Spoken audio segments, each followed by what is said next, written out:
ओम नमः शिवाय। प्रिय भक्तगणों, आज जेठ मास शुक्ल पक्ष की त्रयोदशी तिथि है और आज शनि प्रदोष का व्रत है। और शनि प्रदोष व्रत का शास्त्रों में विशेष महत्व बताया गया है। इस दिन व्रत करने तथा व्रत कथाओं को सुनने से भगवान शिव के साथ साथ शनिदेव की आराधना करने से मनोवांछित फल की प्राप्ति होती है।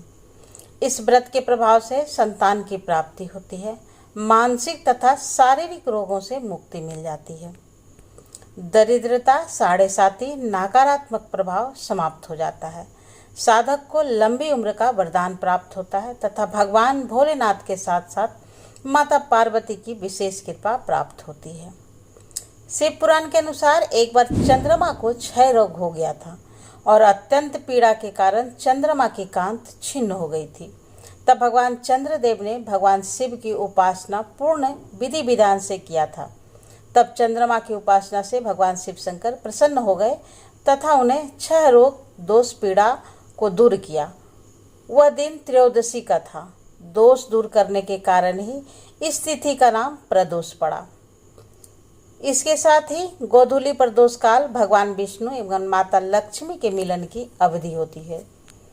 इस कारण इस संध्या समय में आराधना करने से माता लक्ष्मी की विशेष कृपा प्राप्त होती है। तो ये आज मैं आप सभी के साथ शेयर करूंगी शनि प्रदोष व्रत की बड़ी ही दुर्लभ और पौराणिक कथा, जिसे आप सभी बड़ी श्रद्धा और विश्वास के साथ सुनिएगा। इस व्रत कथा को सुनने मात्र से ही भक्तों की सभी प्रकार की मनोकामनाएं पूर्ण होती है। तो आइए बंधुओं, भगवान भोलेनाथ के चरणों का ध्यान करते हुए कथा का श्रवण करते हैं। प्राचीन काल में रत्नागिरी नामक एक नगर था। उस नगर में एक बड़ा ही धनवान सेठ रहा करता था। उसके घर में हर प्रकार की सुख सुविधाएं थी, लेकिन संतान न होने के कारण सेठ और सेठानी हमेशा दुखी रहते थे। काफी सोच विचार करके एक दिन सेठ ने अपना काम नौकरों को सौंप दिया और सेठ सेठानी के साथ तीर्थ यात्रा पर निकल पड़े। अपने नगर से बाहर निकलने पर उन्हें एक साधु मिले जो ध्यान मग्न बैठे थे। सेठ जी ने सोचा क्यों न साधु से आशीर्वाद लेकर आगे की यात्रा की जाए। सेठ और सेठानी साधु के निकट बैठ गए और साधु ने जब आंखें खोली तो उन्हें ज्ञात हुआ कि सेठ और सेठानी काफी समय से आशीर्वाद की प्रतीक्षा में बैठे हैं। साधु ने सेठ और सेठानी से कहा कि मैं तुम्हारा दुख जानता हूँ, तुम शनि प्रदोष व्रत करो और इसमें तुम्हें संतान सुख प्राप्त होगा। साधु ने सेठ सेठानी को प्रदोष व्रत की विधि भी बताई और शंकर भगवान की वंदना बताई। उन्होंने कहा, तुम यही वंदना करना। हे रुद्रदेव, शिव शंकर नमस्कार है। शिव शंकर जगत गुरु नमस्कार है। हे नीलकंठ सूर नमस्कार है। शशि मौली चंद्र सुख नमस्कार है। हे उमा शंकर, हे उमाकांत शुद्धि नमस्कार है। उग्र तत्व रूप मन नमस्कार है। ईशान ईश्वर प्रभु नमस्कार है और विशेश्वर प्रभु नमस्कार है। आगे साधु ने कहा, हे भक्त, इस प्रकार से मंत्र का जाप करके भगवान की आराधना करना। जब तुम्हारी पत्नी गर्भ से हो जाए तब मेरे पास इसी जगह पुनः चले आना। मैं तुम्हारे गर्भ में पल रहे बच्चों को भगवान शिव शंकर की अत्यंत ही रहस्यमय कथा सुनाऊंगा। उसको श्रवण करने से तुम्हारी पत्नी के गर्भ पर कोई खतरा नहीं आएगा। दोनों साधु से आशीर्वाद लेकर तीर्थ यात्रा के लिए आगे चले। तीर्थ यात्रा से लौटने के बाद सेठ और सेठानी ने मिलकर शनि प्रदोष व्रत किया, जिसके प्रभाव से सेठानी गर्भवती हो गई। अतः सेठ को उस महात्मा के कहे गए वचन याद आए और वह बिना विलंब किए अपनी पत्नी को लेकर उस महात्मा के पास पहुंचा और उस मुनि से हाथ जोड़कर कहा, हे महात्मन, मेरे संतान गर्भ में ही मृत्यु को प्राप्त हो जाता है। अतः इस संतान के जीवन की रक्षा करने के लिए आप वो रहस्यमय कथा सुनाइए, जिसको सुनने से हमारी पत्नी की गर्भ सुरक्षित रहे और हमें पुत्र की प्राप्ति हो। इतना कहते ही सेठ सेठानी उस महात्मा के चरणों में गिर पड़े। उस महात्मा ने उन्हें आशीर्वाद देते हुए कथा का शुभारंभ किया। उन्होंने कहा, हे सेठ, हे सेठानी, इस कथा को बड़े ही श्रद्धा मन से और बिना खंडित किए एकाग्रचित मन से श्रवण करो। इसको सुनकर तुम्हारे संतान के जीवन रक्षा होगी। पूर्व वंश में जन्मे उसी नगर के राजा शिव बड़े ही परोपकारी और धर्मात्मा थे। जो भी याचक उनके द्वार जाता कभी खाली हाथ नहीं लौटता था। प्राणी मात्र के प्रति राजा शिव का बड़ा ही स्नेह था। अतः उसके राज्य में हमेशा सुख, शांति और स्नेह का वातावरण बना रहता था। राजा शिव हमेशा ईश्वर की भक्ति में लीन रहते थे। राजा शिव को परोपकारशीलता और त्याग वृत्ति के चर्चे स्वर्गलोक तक प्रसिद्ध थे। देवताओं के मुख से राजा शिव की इस प्रसिद्धि के बारे में सुनकर इंद्र और अग्नि को विश्वास नहीं हुआ। अतः उन्होंने उसी नगर की परीक्षा लेने की ठानी और एक युक्ति निकाली। अग्नि ने कबूतर का रूप धारण किया और इंद्र ने एक बांझ का रूप धारण किया। कबूतर उड़ते उड़ते आर्तनाद करता हुआ राजा शिव की गोद में आ गिरा और मनुष्य की भाषा में बोला, राजन, मैं आपकी शरण में आया हूँ, मेरी रक्षा कीजिए। थोड़ी देर में कबूतर के पीछे पीछे बाज भी आ पहुंचा और बोला, राजन, निसंदेह आप धर्मात्मा और परोपकारी हैं। कृष्ण धन को धन से और झूठ को सत्य से, निर्दयी को क्षमा से और कुर्र को साधुता से जीत लेते हैं। इसलिए आपका कोई शत्रु नहीं है। आप आजाद शत्रु नाम से प्रसिद्ध हैं। आप अपकार करने वाले का भी उपकार करते हैं। आप दोष खोजने वाले में भी गुण खोजते हैं। ऐसे महान होकर आप यह क्या कर रहे हैं? मैं भूख से व्याकुल होकर भोजन की तलाश में भटक रहा हूँ। तभी संजोग से मुझे यह पक्षी मिला और आप इसे शरण दे रहे हैं। यह आप अधर्म कर रहे हैं। कृपा करके यह कबूतर मुझे दे दीजिए, यह मेरा भोजन है। इतने में कबूतर बोला, शरणार्थी के प्राण रक्षा करना आपका धर्म है राजन, अतः आप इस बाज की बात कभी मत सुनिए। यह दुष्ट बाज मुझे मार डालेगा। आगे उस ऋषि ने उस सेठ और सेठानी से कहा, हे सेठ, दोनों की बात सुनकर राजा शिवी बाज से बोले, हे बाज, यह कबूतर तुम्हारे भय से भयभीत होकर मेरी शरण में आया है, अतः यह मेरा शरणार्थी है। मैं अपनी शरण आए शरणार्थी का त्याग कैसे कर सकता हूँ? जो मनुष्य भय, लोभ, इच्छा, लज्जा या द्वेष से शरणागत की रक्षा नहीं करते या उसे त्याग देते हैं, सज्जन लोग उनकी निंदा करते हैं और उसको ब्राह्मण हत्या के समान पाप लगता है। जैसे मैं अपने प्राण प्यारे हैं, वैसे ही सभी जीवों को अपने प्राण प्यारे हैं। समर्थ और बुद्धिमान मनुष्य को चाहिए कि असमर्थ व मृत्यु भय से भयभीत जीवों की रक्षा करे। अतः हे बाज, मृत्यु से भयभीत यह कबूतर मैं तुम्हें नहीं दे सकता। इसके बदले तुम जो चाहो खाने के लिए मांग सकते हो। मैं तुम्हें वह अमिष्ट वस्तु देने को तैयार हूँ। तब बाज बोला, हे राजन, मैं भूख से पीड़ित हूँ। आप तो जानते ही हैं, भोजन से ही जीव उत्पन्न होता है और बढ़ता है। यदि मैं भूख से मरता हूँ तो मेरे बच्चे भी मर जाएंगे। आपके एक कबूतर को बचाने से कई जीवों के प्राण जाने की संभावना है। हे राजन, आप ऐसे कैसे धर्म का अनुसरण कर रहे हैं जो अधर्म को जन्म देने वाला है? बुद्धिमान मनुष्य उसी धर्म का अनुसरण करते हैं जो दूसरे धर्म का दहन ना करे। आप अपने विवेक के तराजू से तौलिए और जो धर्म आपको अमिष्ट हो वो मुझे बताइए। राजा शिव बोले, हे बाज, भय से व्याकुल हुए शरणार्थी की रक्षा करने से बढ़कर कोई धर्म नहीं। जो मनुष्य दया और करुणा से द्रवित होकर जीवों को अभयदान देता है, वह देह के छूटने पर सभी प्रकार के भय से मुक्त हो जाता है। धन, वस्त्र, गौ और बड़े बड़े यज्ञों का फल यथा समय नष्ट हो जाता है, किंतु भयाकुल प्राणी को दिया अभयदान कभी नष्ट नहीं होता। अतः मैं अपने संपूर्ण राज और इस देह का त्याग कर सकता हूँ, परंतु उस भयाकुल पक्षी को नहीं छोड़ सकता। हे बाज, तुम्हें आहार की जरूरत है, सो जो चाहो आहार के लिए मांग सकते हो। बाज बोला, हे राजन, प्रकृति के विधान के अनुसार कबूतर ही हमारा आहार है, अतः आप इसे त्याग दीजिए। राजा बोला, हे बाज, मैं भी विधान के विपरीत नहीं जाता। शास्त्र कहता है, दया धर्म का मूल है, अपरोपकार पूज्य है और दूसरों को पीड़ा देना पाप है। हे देव, तुम जो चाहो सो दे सकता है, परंतु यह कबूतर नहीं दे सकता।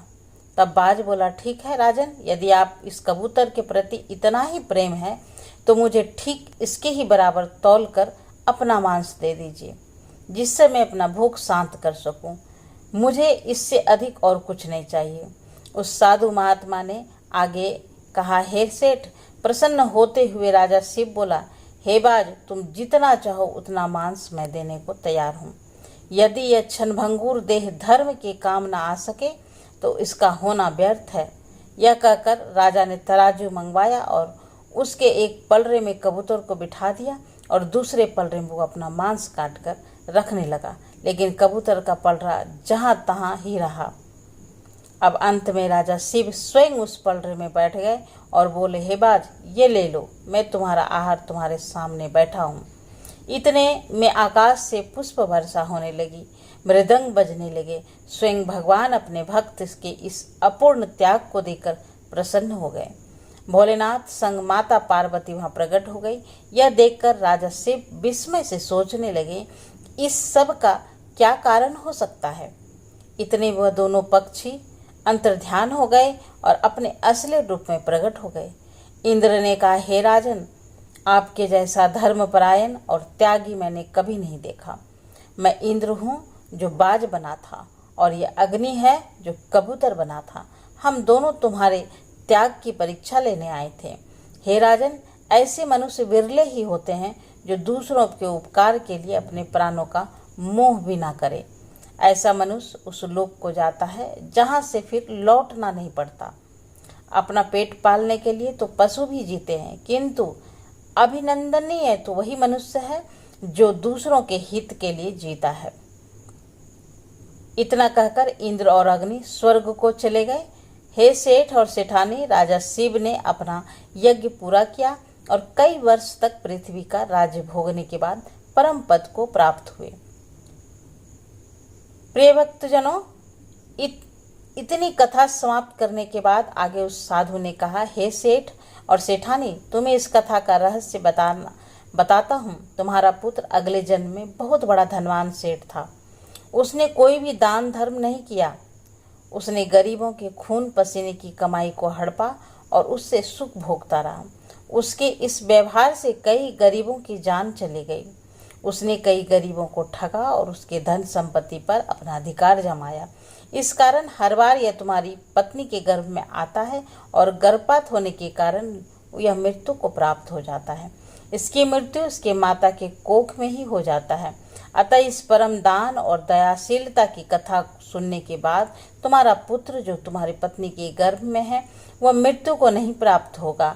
अब उसने भी दया तथा परोपकार का पाठ सुन लिया है। भगवान भोलेनाथ की कृपा से तुम्हारा पुत्र दीर्घायु होगा और संसार में यश बढ़ाने वाला होगा। यह दयावान होगा और तुम्हारे कुल का नाम रोशन करेगा।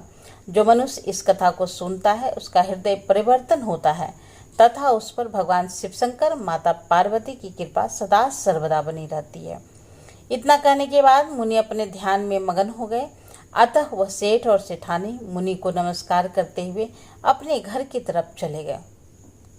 कुछ महीने व्यतीत होने के बाद उस सेठ को एक पुत्र रत्न की प्राप्ति हुई। वह सेठ अपने पुत्र सहित परिवार के साथ आनंद पूर्वक रहने लगा। उसका उद्धार हुआ तो प्रेम से बोले, शिव शंकर भोलेनाथ की जय।